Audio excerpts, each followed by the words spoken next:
What's good? It's Daryl D. Welcome back. You know what? I was thinking it's been some years now since I got booked to go DJ out of town. Quite a few years, actually. And granted, I'm not really as heavy in the DJ scene as I once was. I was just thinking about how it's been a while. I think at least 5, 6 years, actually. I think the last time I did get booked was going to Sweden.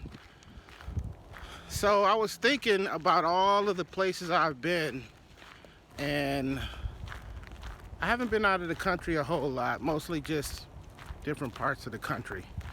So I was kind of reminiscing about those days of me getting booked to go DJ out of town.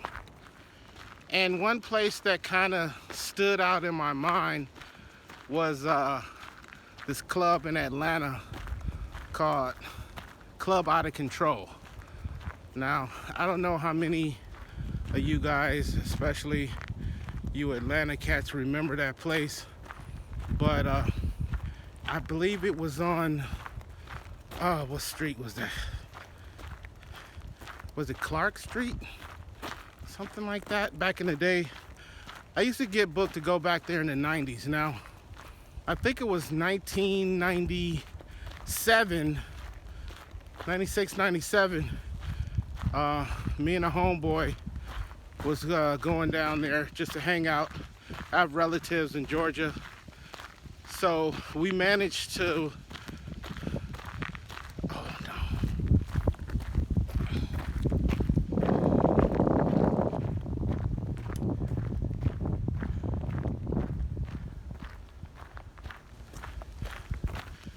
And one of those places that stuck out in my mind was this club in Atlanta called Club Out of Control. I don't know how many of you guys from Atlanta might remember that, but it was a super cool rap related type club night. This is back in the 90s. Actually, I believe in 1995, 96 is when I first found out about it. I have relatives in Atlanta, and I went for a visit. My homeboy Robot Rock, he came with me, and we had made our way down to Little Five Points, a real cool part of Atlanta. And there was this shop we went into. All of those shops are cool over there. There was this one shop in particular. I don't remember the name of it. It was actually, if you've ever heard of Moods Music and Little Five Points, it was in that same location that Moods Music is in now. And we go in there, and they sold a little bit of everything. What attracted us was they had a lot of vinyl in there. So that's why we went in there. But they sold a little bit of everything, a lot of music related stuff and pop culture stuff. And these two chicks was working in there. One of them was like, die in peace. I gotta find that footage, because we did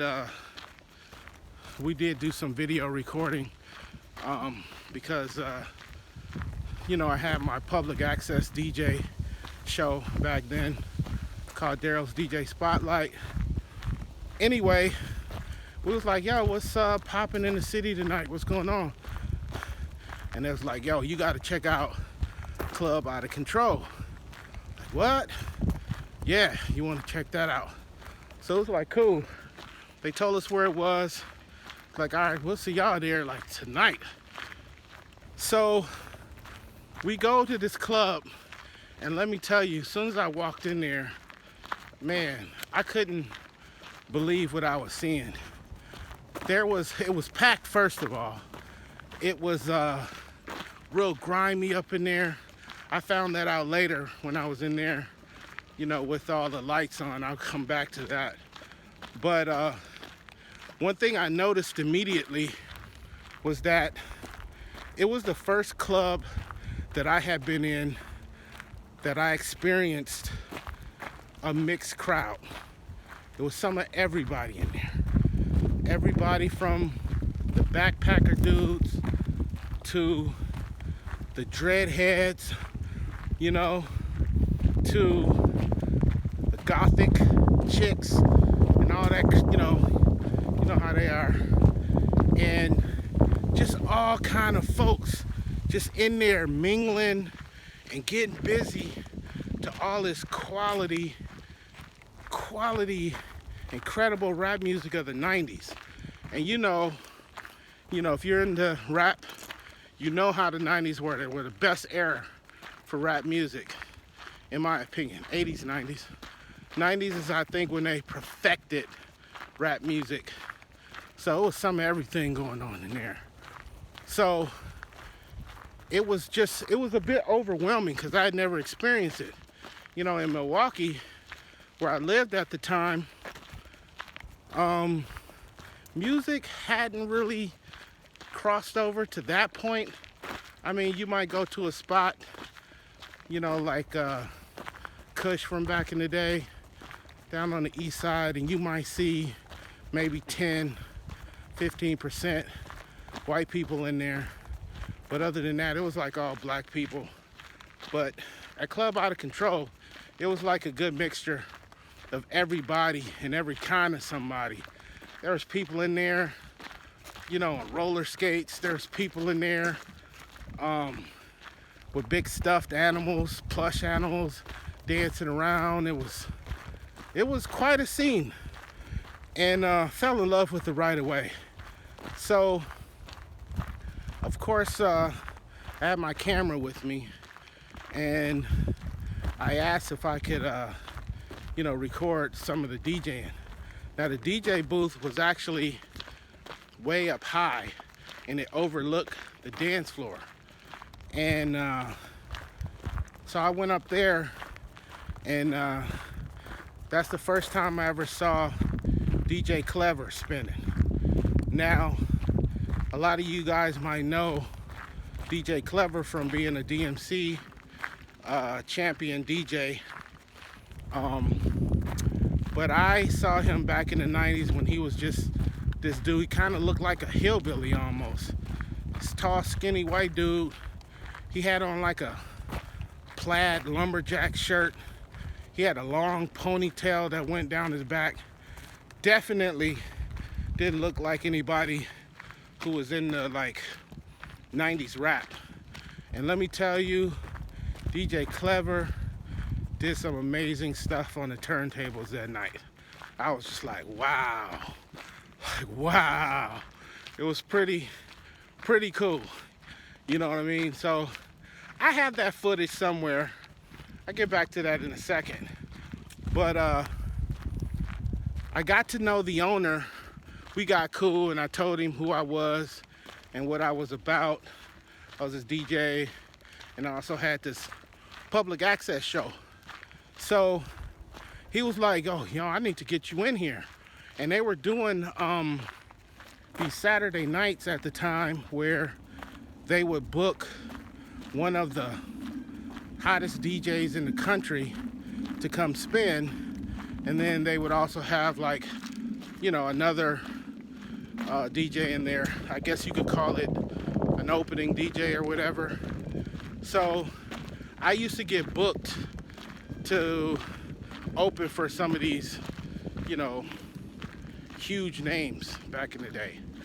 So he started booking me, and I would go down there. And I remember the first time that I DJ'd in there, wow, man, it was crazy. It was like the highlight of that night is I remember dropping J-Rue the Damager, Ain't the Devil Happy, and the whole place just went nuts. Everybody went crazy. And like a group of people looked up at the DJ booth, and they was just like, let it play. Play the whole song, just let it play. I was like, all right, cool. You know, so we let that whole thing ride out, and it was just crazy. People jumping around and wilding out. It was a great night. And Also, at the same time that this was going on, I wish I could remember, the owner's name. Please forgive me if you see this. But I told him about my public access show. So what he would do is a lot of the celebrity DJs that would come through, he would videotape them. And then he'd send me the videotapes and I would use them for my show. So over the years, he had sent me, well, it was just a few years. He sent me footage of Jam Master Jay, Cash Money, Evil D, DJ Kemet, DJ Shotgun. Who else was on there? A lot of New York cats, and I think maybe one or two cats from the West Coast or whatever. But I had all this footage and I put it on my show, and it was a great time. Eventually, I think towards the late 90s, end of the 90s, Club Out of Control closed down for whatever reason, I don't know. But I just remember going to Atlanta and going over there, and the place was all closed up. As far as I know, it was closed up. It definitely wasn't open the same nights that it used to be open. So, but yeah, man, that was probably one of the most exciting times I ever had going out of town. Was Club Out of Control in Atlanta, GA. And let me tell you, Atlanta, just as a whole, was popping back then. Everything about Atlanta back in those days was crazy. Freaknik was still going on. When I first started DJing back then, Eric Sermon had his rim shop. I think maybe 4 or 5 blocks down. You had the Woo Wear store. You had the Earwax, one of the baddest record stores I've ever been in my life. You had Red Beans and Rice. Definitely, probably the illest vinyl shop I ever been in, ever. It was bananas up in there. I've never been in a record store and became so overwhelmed of finding so much butter that I just had to stop looking. That's how I was at Red Beans and Rice. The radio in Atlanta was like I never heard anywhere. They would do, live, they'll be live from the nightclubs right on the air, you know what I'm saying? No editing or none of that. You run into celebrities at the clubs all the time.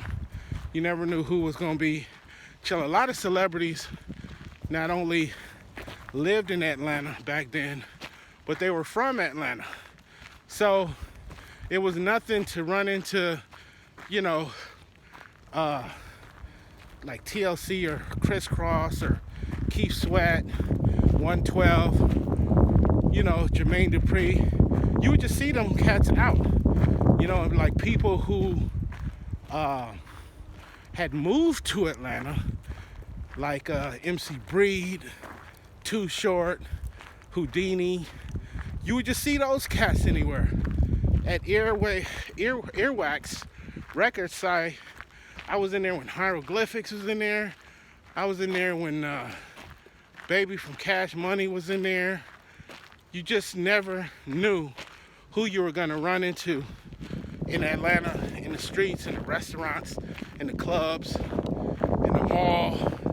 They was just out there. And then Atlanta had the illest swap meets ever, like the indoor swap meets and the outdoor ones.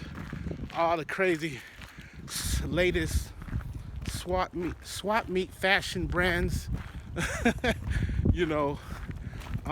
Incredible times. You could find mixtapes everywhere in all of the swap meets and flea markets. Everybody always had vinyl back in those days. You could just find all types of rap memorabilia. Atlanta was an incredible place. The bass music was booming back then. And I wasn't even into bass music at all like that until I heard the way they was rocking it down there. Hanging out with DJ Smurf, aka Mr. Collie Park, you know, being on the radio. Just got a lot of footage, you know, for my public access show. And so, you know, Atlanta was it. Atlanta is the place. They called it Hot Atlanta back then, or Fat Atlanta back then. But anyway, yeah, man, I just wanted to tell y'all about Club Out of Control and my experience DJing down there, and just the stuff I observed, the DJs I observed down there. There was also JC from, what was that radio station? 103 or 107. Crazy, incredible DJ used to come in there and get busy. But yeah, man, that's what's up. So yeah, Club Out of Control, rest in peace. You know what I'm saying? I wish y'all was still around. And I wish I was still in there getting busy. All vinyl back in them days, so you know how that goes down. All right? So I'm gonna finish getting my hike on. You can see I'm winded and out of shape. I need help, y'all. Till next time. This is Daryl D. Peace and love. Y'all be safe.